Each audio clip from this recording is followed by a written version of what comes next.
pogre mabende ostimore kor gwenge wakao thuolo mar mondo mikoro wayude sigana mabende oyudo tich ang'wen ka jumani wakelo ni chenro mar gin kanye. Kawuono wamenyo ni jaod bura machon ma iluongo ni Gilgat Paul Oluoch ne oyangore kod hera mare weche somo kendo kotenore kod rieko ne makende. Ne obedo achiel kuom komiti mane oloso kit somo mar 844. Jata chenro ni Walter Nyambaga ogoyo mbaka kod Oluoch kendo miyo wasigande.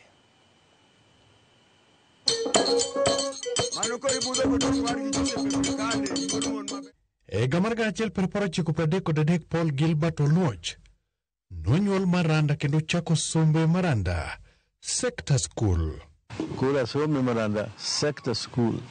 Okay. Chakre 1943 ka anja 10 years old. To go within the before the 10 years no mama no ngi somo ko lupo jaga somo. Ma di school kana ngi somo. No kana di school tadi kaka japuoj to kendo ja so ya school the people teacher. Ko sa lupo jo somo tadi pujo isnero somo. Nikiji pujo ne onge kinde no ko manwa di Maseno. Hai Maseno school. To Maseno no mondo dhi kuro iyieri gi padri mari, head teacher mari kod chief. Gilbert ne wuok pachoka mar fuaro rieko e piny libamba ma Uganda e mbalariany ma Makerere University kendo dhi nyaka e pinyno mar Australia to kod Colombia. The only university is in Eastern Africa. Modi kuro gi jo Zambia, jo Malawi, jo kule Makerere University. To one of the Capoeira University College ma London University. My degree ma do kuro and degree ma London University. Ko ji molo bang wat ko degree ma East Africa, ko East Africa. Now asomo mainly English called economics. I got that in course my punj then I postgraduate in Makerere. Got a second degree kwa the Columbia University. To kapo ka the Columbia ara Australia. Atimo diploma in Australia. Ikileno se chako ndeso tich matin. Kadugo apuji matin Sereba Teachers College. Because a trainer of teachers. Kaji manako ni 26 teachers from the Africa among the 26. Kuro ka kanyo apuji matin 74 kendo adok America Massachusetts University and matin PhD in education. Paul miyo weche mag chako somo e kaka ne chalo. Maka doing teaching, I don't get a share of teaching of that level. To one of it was luck for me. Because curriculum development movement chakre. The chakre and Kenda education Kenya. Can Sputnik Sputnik maybe Russia no the pole no the way. More of the Western world. How can these primitive Russians go to space? What's wrong with us? Can you catch up a month later? Can you get a book of the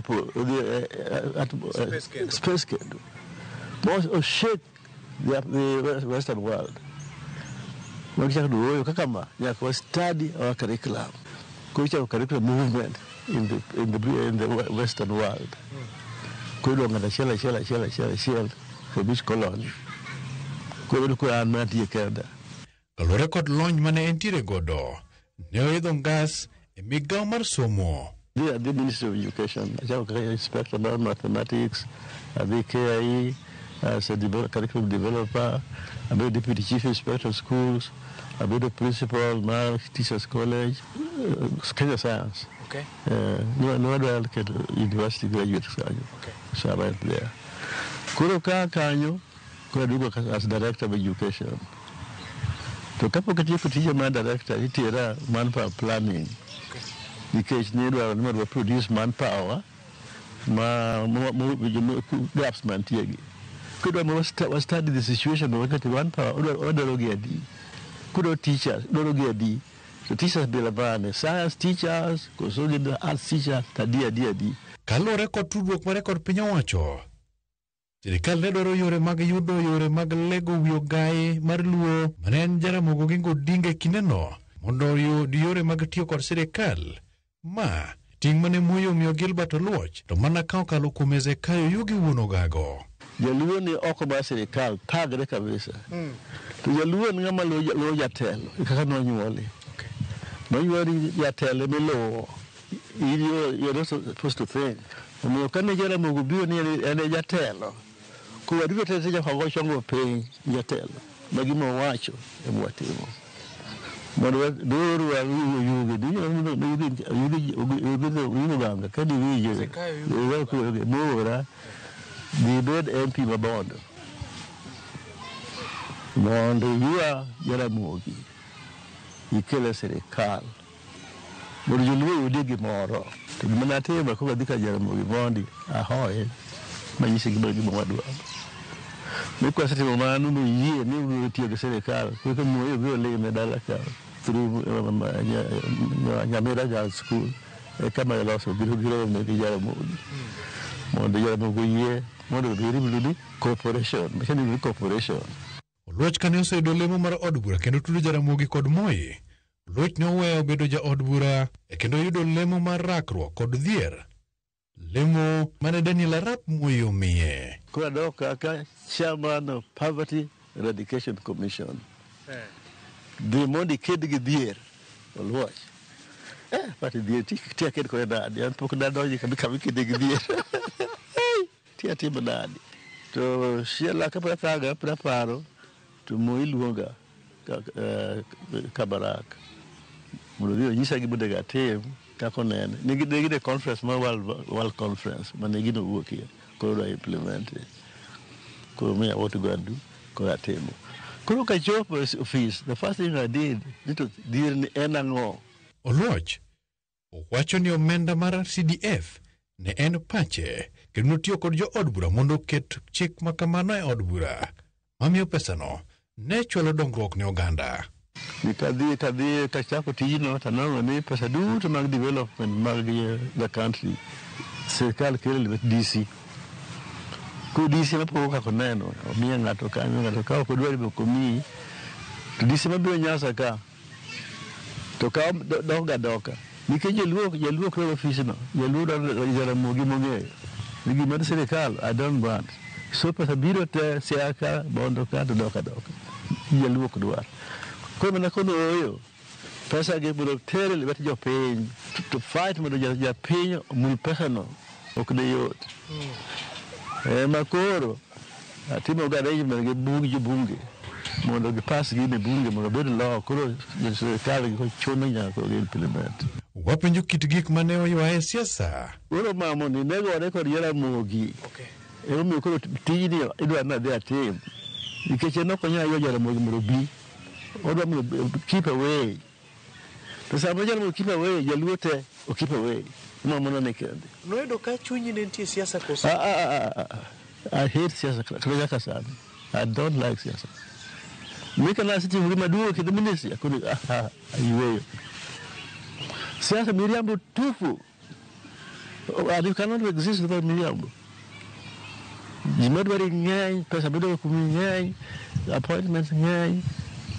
Kiko yadi kina onge ki dogu ki to gini ori na gero margi majo siasa kibanda ni kwa siasa kwa kata ula vitu sabicho tieno yino hoge mbegi nene moko ni dikore na open office mar constituency office anno koko shak in the whole country. Okoni chama mar siasa ma kindeno ne en KANU kendo okoni okike mayo nene kod mbi malich kaka jachiw siem ne jok ma wengigi okolo kudho ne chama.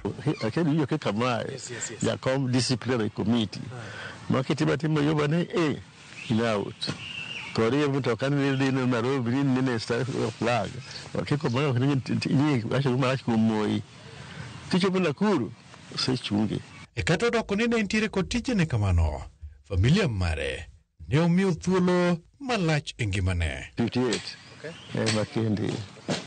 Oyudo ka embe nopuonjo koso? ento ne business world ne editor. Oparo kit era to kod osiepe mane entiere godo to kod pesa mane Moi ne pogo josiasa mosiepene. Achola Makanyengo, Okwenye John, Loch Kanindo, John ili kamoi kausa ndugu pesa. Gimenya kitimi na kitiko de gimi wacha. Kikwale kumi milioni kata ngwen. Idi miyo piny. Oloch wachore Raila Odinga to kod Oburu Oginga ne gin yawuowi matindo e kinde mag siasa e kinde rowere mane goyo ne pap. Ai, to Raila mine campaign magi youth wing maga. Raila Oburu ayoba ka abio instaso ka udi menanga. Very useful boys. Ma youth wing maga. Wunigi my mentor. Omor kod okenge mag dongruok mane okelo. Kana an mujumbe ng'ato ne poko dhi kuro ni kar siasa monde poko dhi Island Mageta ng'ato ne poko dhi makana dhi kaka MP kilo ne Jaramogi biro ke Jaramogi kende mene gimi joga ya bi ya to ti Jaramogi ma siasa ko ka biro yo mati to ni jogagi no kiangare jogagi kende man ku school onge gimora onge kasero school aga dispensary mogishange ni ti bele ni ti yudo ka chima dio otmoro yudo ka itido malaria nego itido aparo kete ka lemo ne gi ga gi bodo no hospital ne gi mo ka ni hospital kuro na achako ni hospital mabondo no ne one building university ma Jaramogi mato my own design Rocho koni bang' dhi e rotaya ne oyiero mar chako sikunde moro mar chiwo tiegruok e kendo bende ndike jopuonj to kod yudo ne nyithindo matindo kuonde mag puonjruok sikul mantiere mana machiegni kod dalane kanyo e kendo nitiere kama jopuonjre dole okumbo nyithindo matindo bende yudo tiegruok kanyo to mondo bende iro dung nyaka mach liel e kendo an bende ariwora kod yawuowi ma badgi ong'ilo e kendo dok oko kendo walwaro le kuom yien makare. Walore mar neno kilese mantiere machiegni to kod apisi mag kuonde mag tiegruok. Nyako Ramogi erokamano kuom bedo kode chakruok nyaka giko. Jata chenro mar Thuolo duto ne en Walter Nyambaga wuod Kowero. Thon ka ji dhi kendo ka ji duogo. Oriti masane.